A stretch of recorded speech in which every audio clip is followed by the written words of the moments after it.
Hi friends. இன்னைக்கு நம்ம பார்க்க போற கதையில ஒரு பணக்கார ஜமீன்தார் ஒருத்தர் இருக்காரு. அவருக்கு கல்யாண ஏஜ்ல ஒரு பொண்ணு இருக்காங்க. அவளுக்கு மாப்பிள்ளை பார்க்கணும்னு இவர் ரொம்ப நாளா வரன் தேடிட்டு இருக்காரு. நல்ல மாப்பிள்ளையா, குணமுள்ள பையனா யாரும் கிடைக்கல.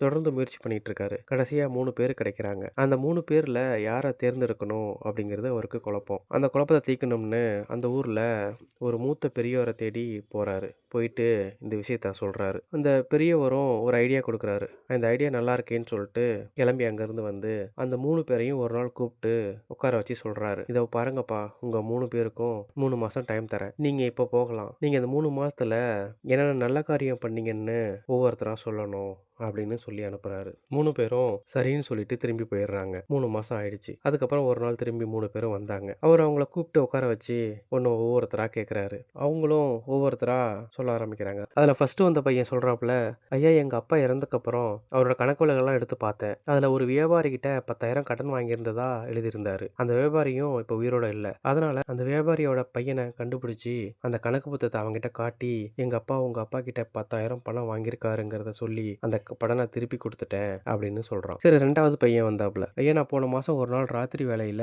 ஒரு காட்டுப்பாதை வழியா நடந்து போயிட்டு இருந்தேன். அப்போ எனக்கு பின்னாடி வந்துட்டு இருந்த ஒருத்தரோட நகையையும் பொருள்களையும் திருடுறதுக்கு திருட்டு கும்பல் வந்துச்சு. அவங்க கிட்ட இருந்து அந்த நகையும் பொருளையும் காப்பாத்தி அவரையும் சேஃபா வீட்டுல கொண்டு விட்டுட்டு வந்தேன். அப்ப எனக்கு நிம்மதியா அன்னைக்கு நான் தூங்க முடிஞ்சது என்னால அப்படின்னு அந்த கதையை சொல்றாப்புல. 3வதா வந்த பையன் என்ன சொல்றாப்புல, ஐயா, போன மாசம் ஒரு நாள் நான் மலைப்பாதை வழியா போயிட்டு இருந்தேன். மலை விளிம்புல ஒருத்தர் படுத்திருந்தாரு. ஐயோ, அந்த பக்கம் தவறி விழுந்தா உருண்டு விழுந்துட்டா அகல பாதாளத்துல விழுந்துருவானே அப்படின்னு அவனை கிட்ட போயிட்டு இதை சொல்லணும்ட்டு அவனை காப்பாத்துறதுக்காக கிட்ட போனேன். கிட்ட போய் பாக்குறப்பதான் தெரியுது அவனை ஏற்கனவே எனக்கு தெரியும் அப்படின்னு. எனக்கு நிறைய இடைஞ்சல் கொடுத்தவன், எனக்கு நிறைய தீங்கு விளைவிச்சவன், அந்த மாதிரி எனக்கு எப்பவுமே எதிரியா இருக்கிறவன் தான் அவன். அவனை எழுப்பி பாதுகாப்பா வேற ஒரு இடத்துல படுக்க வச்சுட்டு வந்தேன். என்னோட சண்டை விரோதத்தெல்லாம் மறந்து அவனுக்கு உதவி செஞ்சேன். அன்னைக்கு நான் நிம்மதியா நான் தூங்கினேன் அப்படின்னு சொல்றான். இது 3த்தையும் கேட்டுட்டு இருந்தவர், சரி நீங்க 3 பேரும் போகலாம், நான் யோசிச்சுட்டு முடிவை சொல்றேன் அப்படின்னு சொல்றாரு. அவங்களும் கிளம்பி போயிடுறாங்க. 3 பேர்த்தோட கதையும் அந்த மூத்த பெரியவர்கிட்ட போயிட்டு